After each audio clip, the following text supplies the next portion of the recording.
गामि ओनसोलनि हाबा जानाय आइजो आरो सिख्लाफोरनि गोमानाय जाथाया गोदान बाथ्रा नंलिया। गामि ओनसोलनि गोबां बर' आइजोफोरा गोमाबोगासिनो। बेबायदिनो सनितपुर जिल्लानि ढेकियाजुलिनि 5 नं हिरामबाफुर गामिनि सन्तोष बसुमतारीनि बिसि नीलिमा बसुमतारी आरो फिसाजो लाइमोनाबो थांनाय 1 जानुवारिनिफ्राय गोमानानै दङ।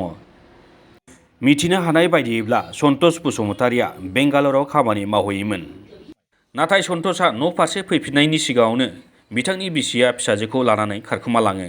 बिसोरजों लोगोसे गामिनिनो जितेन बसुमतारीनि बिसि जारौ बसुमतारीयाबो थांफादों होनना मिथिनो हादों। बिसोरखौ सोरबाफोर नुयोब्ला 63834198880 नम्बराव खिन्थाहरनो खावलायदों सन्तोष बसुमतारीया।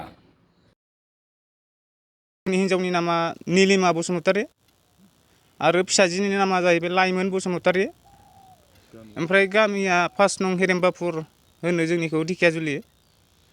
बेनिफ्राय थांफानायनि नामा जारौ होनो। माने आंनि हिन्जावा जेरावबो थांफेरखायामोन आरो थांफेरनोबो रोङा।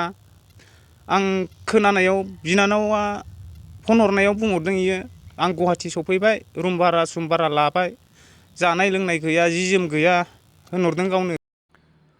ढेकियाजुलिनिफ्राय आगोना बसुमतारीनि रिपर्ट, समनि रादाब।